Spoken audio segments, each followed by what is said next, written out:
16 દિવસનું દિવ્ય અને અલૌકિક સુખ આપીને સ્વામીશ્રી ઠાકોરજીના દર્શન કરીને ડૉક્ટર પ્રવીણભાઈની રોલ્સ રોયમાં બિરાજ્યા. ગાડીએ મંદિર છોડ્યું. જગદીશભાઈ પટેલ ગાડી ચલાવી રહ્યા હતા. પ્રમુખ સ્વામી માર્ગ પર ગાડી ચાલી રહી હતી અને વરસાદ વરસી રહ્યો હતો. સ્વામીશ્રી પણ સૌના ઉપર અનરાધાર વરસ્યા હતા. કૃતજ્ઞતા ભાવે અહીંના ચેરમેન જગદીશભાઈએ કહ્યું કે બાપા, અહીંયા પધાર્યા, આપની ગાડી ચલાવવાનો લાભ મળ્યો, એ જ રીતે અક્ષરધામમાં પણ આવો ને, આવો લાભ આપજો અને મહારાજ આગળને બધે અમને ફેરવજો.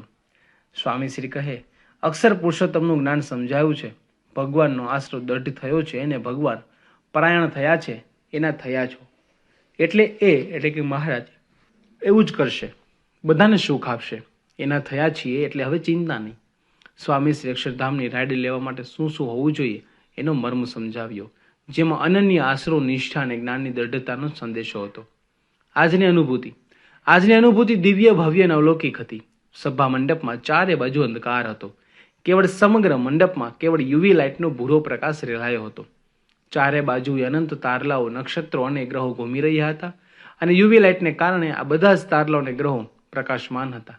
સભા મંડપનો હોલ એ રીતે અત્યારે હોલ રહ્યો ન હતો, પરંતુ અનંત કોટી બ્રહ્માંડ રૂએ રૂએ ફરતા હોય એવી અલૌકિક અને દિવ્ય અનુભૂતિ સૌને થઈ રહી હતી.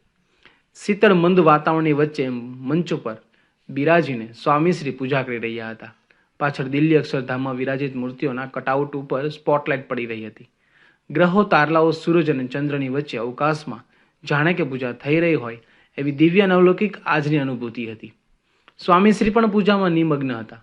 હરિકૃષ્ણ મહારાજ અને સ્વામીશ્રીની આ દિવ્ય ગોઠડીના દર્શનમાં સદભાગી બનેલા સૌના અંતર કહી રહ્યા હતા કે આજના દર્શનને કેવળ દર્શન જ નહીં, પરંતુ અંતરમાં કાયમી સ્થાન લઈ લે એવી અલૌકિક દિવ્ય અનુભૂતિ હતી. આજની વાત, શિકાગોમાં 16 દિવસના રોકાણ દરમિયાન એક દિવસની ઉજવણી થઈ ચૂકી હતી. પૂજ્ય વિવેકમૂર્તિ સ્વામી અને સંતો તથા હરિભક્તોએ 16 દિવસમાં વ્યવસ્થિત આયોજન કરીને ખૂબ લાભ અપાવ્યો હતો. આજે છેલ્લા દિવસે સભા મંડપમાં અને ઠાકોરજી સમક્ષ અન્નકૂટ રચવામાં આવ્યો હતો. આ અન્નકૂટના દર્શન કરીને હરિભક્તો ધન્યતા અનુભવતા હતા. સ્વામીશ્રી બોલી ઉઠ્યા, અહીંનો અન્નકૂટ પણ ભવ્ય, અહીંના સાધુ પણ ભવ્ય, અહીંના હરિભક્તો પણ ભવ્ય, અહીંનું મંદિર પણ ભવ્ય. બધાનો ભક્તિભાવ એવો છે કે ભવ્ય, ભવ્ય ને ભવ્ય, દિવ્ય, દિવ્ય અને દિવ્ય. આજે ડ્યુપેજ કાઉન્ટીના એરપોર્ટ ઉપરથી સ્વામીશ્રી ચાર્ટર ફ્લાઇટમાં બિરાજીને હ્યુસ્ટન પધાર્યા. વરસતા વરસાદમાં શિકાગોના હરિભક્તોએ વિદાય આપી. આ વિદાય ભાવભીની હતી અને હ્યુસ્ટનના સુગરલેન્ડ વિસ્તારના એરપોર્ટ પર સ્વામીશ્રી પધાર્યા ત્યારે અહીંના અનિર્દેશ સ્વામી વગેરે સંતો તથા નીલકંઠભાઈ વગેરે હરિભક્તોએ હુંફાળું સ્વાગત કર્યું. એરપોર્ટ ઉપર સુગરલેન્ડના કાર્યવાહક મેયરે સ્વામીશ્રીને પ્રોક્લેમેશન આપીને સન્માન કરી ઇતિહાસ રચ્યો.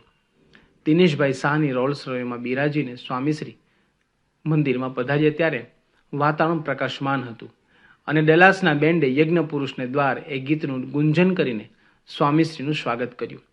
સ્વામીશ્રી પણ મંદિરે દર્શન કરીને સંતો, હરિભક્તોને તમામના સ્વાગતને ઝીલીને ઉતારે પધાર્યા. આજે સ્વામીશ્રી માટે આરામનો દિવસ હતો. સભા રાખવામાં ન હતી. નવા સંત આશ્રમનું ઉદ્ઘાટન કરીને પહેલી વખત અહીં સંત નિવાસમાં ઉતર્યા હતા.